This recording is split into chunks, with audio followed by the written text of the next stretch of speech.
যদি আমি বলি আমার রাসূল কেমন ছিলেন, তিনি ছিলেন মধ্যম আকৃতির, তিনি না লম্বা না খাটো। তিনি কখনো বা যখন হাজারো মানুষের সামনে দাঁড়াতেন, বিদায় হজের সময়ে 1,40,000 সাহাবা যখন ময়দানে, তিনি যখন আস্তে করে উঠে দাঁড়ালেন, ওনার চাইতে অনেক লম্বা লম্বা মানুষ থাকার পরেও অবাক বিস্ময়ে সবাই তাকিয়ে দেখল, সবার উপর দিয়ে যে মানুষটির মাথা মুবারক দেখা যায়, তিনি নবী মুহাম্মদুর রাসূলুল্লাহ সাল্লাল্লাহু আলাইহি ওয়াসাল্লাম। তিনি মধ্যম আকৃতির হওয়ার পরে সবার উপরে তার শির, সবার উপরে তার মাথা। সবাই অবাক বিস্ময়ে তাকিয়ে দেখলেন তার চুলগুলো হালকা হালকা কোঁকড়ানো। তিনি কখনো বা যখন চুলের ভিতরে তৈল দিয়ে আছড়াতেন, অবাক বিস্ময়ে মানুষ তাকিয়ে দেখতেন, মনে হতো চুলের মাঝে যেন মৃদুমন্দ ঢেউ দেখা যায়। তার কপালটা ছিল চওড়া শুভ্র, তার চোখের ভ্রুগুলো ছিল ধনুকের মতো বাঁকা, তার চোখগুলো ছিল টানা টানা ভাসা ভাসা, তার চোখের পাতাগুলো ছিল গোলাপের পাপড়ির মতো। তিনি কখনো বা যখন চোখের পলক ফেলতেন, অবাক বিস্ময়ে মানুষ তাকিয়ে দেখতেন, মনে হতো মৃদুমন্দ বাতাসে গোলাপ পাপড়ি দোল খাচ্ছে। তার চোখের সাদা অংশ ছিল রক্তিমাভ সাদা, কালো অংশ ছিল তার কৃষ্ণ কালো। তার ঠোঁটগুলো ছিল গোলাপি রঙের, তার নাকটা ছিল খাড়া, ছিদ্রগুলো ছিল ছোট ছোট, নাকের নিচেই ঠোঁটের উপরে ছিল চিকন সরু গোঁফ। তিনি কখনো বা যখন মুচকি হাসতেন, তার গোলাপি রঙের ঠোঁট দুটো যখন একটু ফাঁক হয়ে যেত আর দাঁতগুলো যখন বের হয়ে যেত, মানুষ অবাক বিস্ময়ে খুঁজত কোথাও যেন বিজলি চমকিয়েছে। তিনি যখন প্রচণ্ড গরমের মাঝে ঘেমে সিক্ত হতেন, কপালে তার মুক্তার দানার মতো ঘাম জমে যেত। তিনি যখন দৌড়ে দৌড়ে তার বিবিদের ঘরে যেতেন, আমাদের মায়েদের ঘরে, আল্লাহ রাসূল সাল্লাল্লাহু আলাইহি সাল্লাম ঘরে ঢোকার পরে মায়েরা দেখতেন কপালের মাঝে মুক্তার দানার মতো বিন্দু বিন্দু ঘাম জমে আছে। মায়েরা বলতেন, গুস্তাকি মাফ কর দিজিয়ে, বেয়াদবি মাফ করবেন, আপনি চুপটি করে একটু বসুন।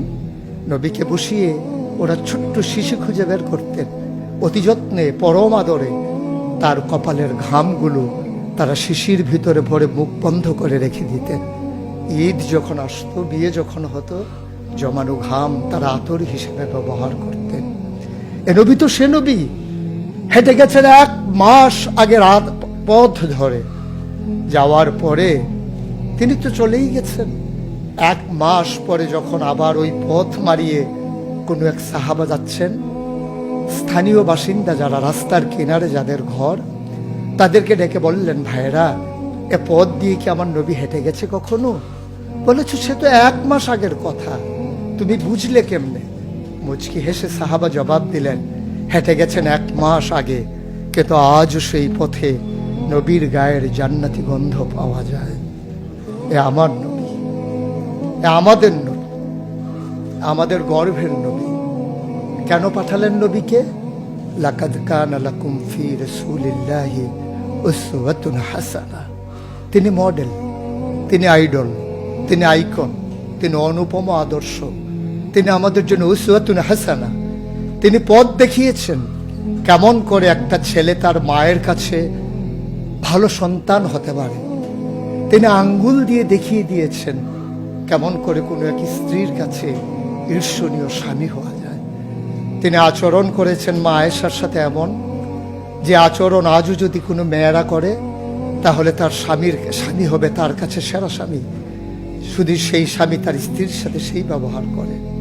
আল্লাহ রাসূল সাল্লাল্লাহু আলাইহি সাল্লাম আদরের নাতি হাসান হুসাইনের সাথে এমনই মধুর ব্যবহার করেছেন। কেউ যদি সেরা নানা হতে চায়, কেউ যদি সেরা দাদা হতে চায়, সেজন্য নবীজি যে আচরণ করেছে হাসান হুসাইনের সাথে, সেই আচরণ করে তার নাতনি নাতনির সাথে, তাহলে সে হয়ে যাবে সেরা নানা। কেউ যদি আদর্শ শিক্ষক হতে চান, কেউ যদি হতে চান উত্তম আদর্শের অনুসারী, তাইলে আল্লাহ রাসূল সাল্লাল্লাহু আলাইহি সাল্লামকে আল্লাহ নিজেই জানিয়ে দিলেন যে আমি তো আপনাকে দান করেছি, ইন্নাকা লাআলা খুলুকিন আযীম, আপনি হচ্ছেন উত্তম থেকে উত্তমতর চরিত্রের অধিকারী। চরিত্র হচ্ছে 3 রকম, খুলুকুল হাসান, খুলুকুল করিম, খুলুকুল আযীম। খুলুকুল হাসান মানে হচ্ছে আপনাকে একজন গালি দিয়েছে, আপনি হুবহু সেই গালিটা দিয়েছেন।